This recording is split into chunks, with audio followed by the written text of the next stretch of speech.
this morning, listeners, it's about the PNP Manifesto. Chevron was working up to after 10 because we were talking in the group. I don't know if you were awake, but I was asking him at one point, let me tell you precisely when. I was asking him if they weren't finished yet. At 10:41, I think he sent us a picture of them singing the PNP's anthem to close the show. So it would have ended around about that time, 10:41. I think they started after 7, just after 7. Right. And they went through. So the PNP Manifesto, listeners, after taking custody of an electronic copy, when was this sent to me? This was sent to me at about, I wanted it at the right time. I got it at 12:09 a.m.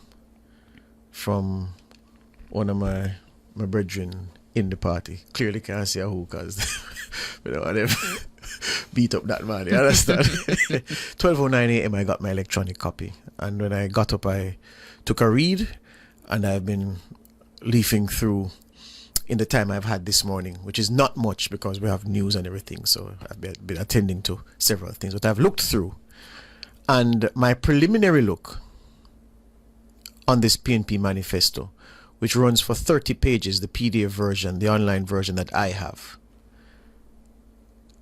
The presentation is very good. In terms of the look of the document, it looks good. You can see a lot of thought into how the layout is. And just looking through preliminarily, it looks like a good document. It does look like a good document. Their mission Jamaica Love. So what they've done, as Chevron would have explained in his rap, the news story we carried at 6, J, justice for all, the J in Jamaica, the A, access to quality education, M, modern infrastructure, A, agriculture and food security, I, innovation and industry, C, care for the vulnerable and health services, A, accountability in governance, and then love, Jamaica Love. So that's Jamaica. Love, land, housing and ownership. O, opportunity for youth. V, violence prevention and safer communities. E, environmental resilience. So Jamaica Love, the acronym. Yeah. Mission Jamaica Love. That's where the Jamaica Love comes from. And there are some items here that, as I say, it looks good on paper and the whole thing. So I zeroed in on what they had to say about crime, and they have it as violence prevention, and it is, I'm trying to find it back, page 30, no, page 26 on this PDF layout. Page 26, violence prevention and the safer communities. It is testament to where we are, where work to end violence and prevent violence is concerned. It's not a whole lot that is said right here, as would be said in previous electoral cycles by a party looking to take government. But the PNP acknowledging that some gains have made, even though, as you would expect, they contrast the number of homicides under this JLP administration with what happened the last time they were in government, and they speak to treating violence as a public health issue, which is not new from them because that's Peter Bunting's mantra, which of course informed his Unite for Change approach when he was the National Security Minister, and which is brought back here again.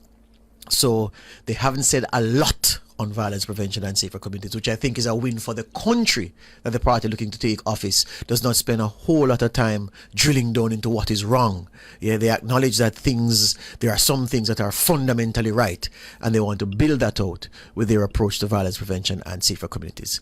It is necessary in the short time we have to, on top of what I've said about it being a good read and it looking like a good set of policies on paper, the criticism that the PNP will have to deal with is this.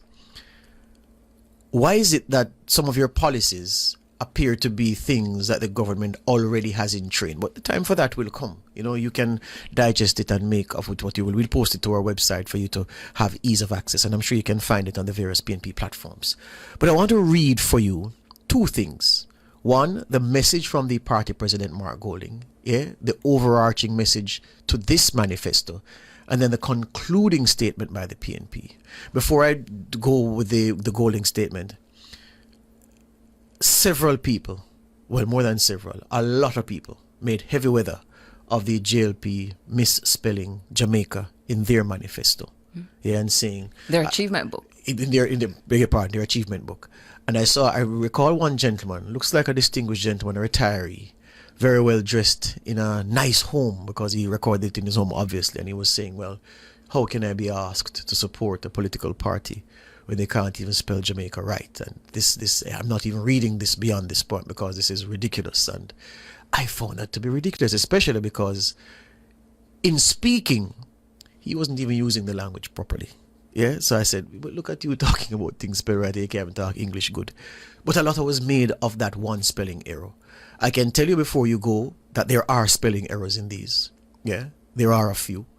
And at least one senior member of the PNP says that they'll make the corrections in the online version that they'll release in a mass way later on this day. So there are those, but it's a printer's devil.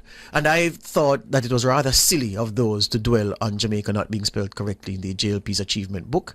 And anybody who makes a song and dance about the errors here in spelling, churches wasn't spelled correctly, participatory, within, strengthening, just some of the words that were misspelled here, you won't get any time from me, because I mean, it's a printer's devil. It's much of muchness, if you ask me.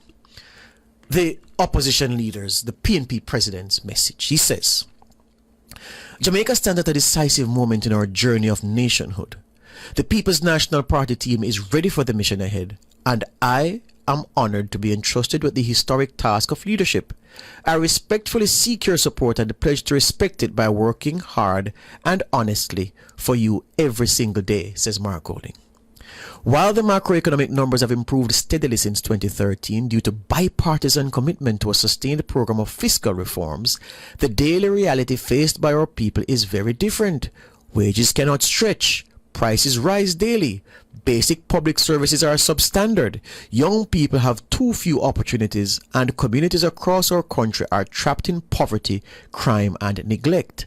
Stability in the public finances without quality of life for the people is not prosperity, and is why the people are clamoring for change.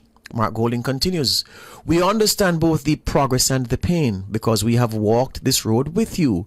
We were the architects of Jamaica's celebrated macroeconomic reforms, from the key elements of the fiscal responsibility framework to the modernization of the revenue system, bringing the nation's debt under control and allowing a regime of inflation targeting to be introduced.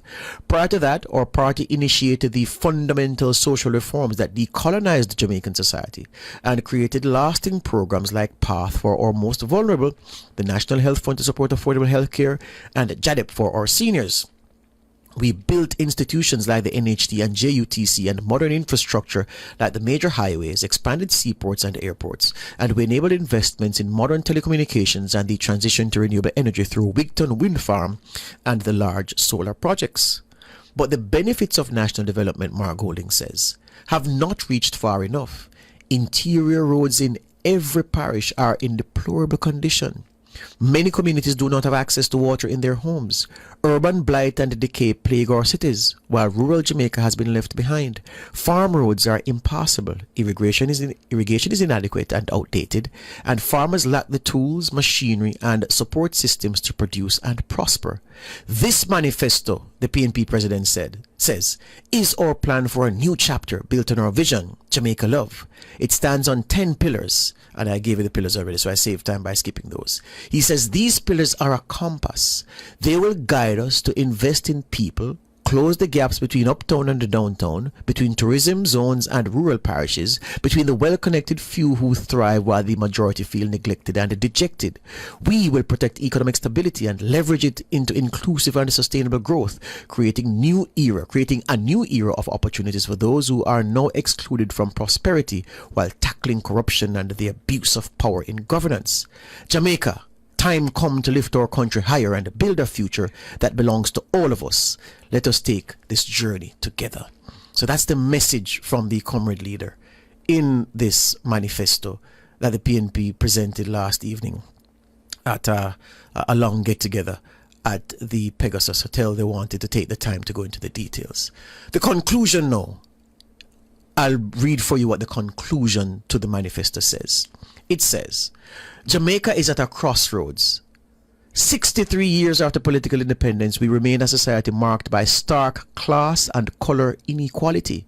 To continue down the path is to court disaster, a disaster that will eat away at our social fabric. Time come now. Well, there's an odd way that they've written the conclusion, but I'm reading it this way. Time come, now come to change course. Time come, now come to build a different Jamaica, one in which all social groups work together to create a nation where there is economic opportunity for all, respect and dignity for all, and a justice system that treats every person the same, no matter who they are or where they live. Time come, now come to reform apartheid education system that leaves too many students unprepared for the demands of the modern world, unable to make a decent living, and without a deep understanding of our history and rich culture. Time come, now come to feed ourselves, to create the conditions for true food security. Time come, now come for workers to be treated like human beings. Time come, now come for corruption to stop. Time come, now come for we the people to have a regular say over the things that impact our lives and to hold those we elect accountable. Time come, now come for a better health system that puts the patient first. Time come, now come for every Jamaican who dreams of owning a home to have a real chance to do so. Time come, now come for our creative talent to unleash its full potential upon the world. Time come, now come for Jamaica to be nice for everybody, not just for a few. Time come, now come for a new Jamaica. Time come, now come to vote for the People's National Party, the party of change. So, Mark Golding's message, then the concluding message in the PNP's manifesto. One of the criticisms it will face is that, well, several of the things you say here are already in train. It will also be told that the problem is your record in office. The fact is, Mark Golding has never been Prime Minister before. So the country has never seen his hand on the wheel, guiding policy, setting standards, and ensuring that the work of government is done to the benefit of the people, done efficiently, public resources are used smartly, and that the country is at the foremost of everything the government does. We've never seen Golding's hand on the wheel with a chance to do that. So that's what the PNP, I'm sure, will say, well, this is what we're committing to you. But the overhanging problem will be that, yeah, if I came from space and read the manifesto, I'd be very impressed with the party's vision. But the problem is the party's record in governance. The problem is the party, some of the people from the party who are positioned to serve as ministers to ensure that this vision materializes. Those are the problems. And also the problem is your form and posture on the campaign trail, the things that have been said and done.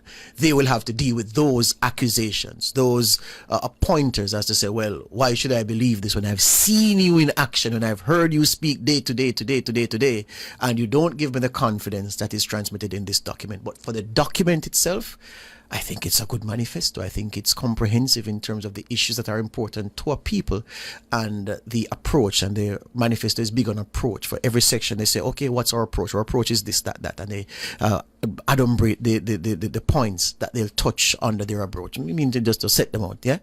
That's what they've done. So I commit it to you. Give it a read, because it's only then that you can determine if in choosing Jamaica, you're choosing something better. Or you may read it and say, well, time come indeed to make a change, because what this PNP team is setting out to do, that's where I want my country to go. Don't be like those who will not read it and then criticize them same way. Read it so at least you have a basis for criticism, you have a basis for acceptance, or you have a basis to reject and say, no, I have no reason to change course. But give it a read, because I think it'll be worth your time to understand what the PNP wants to do and how it intends to approach doing same.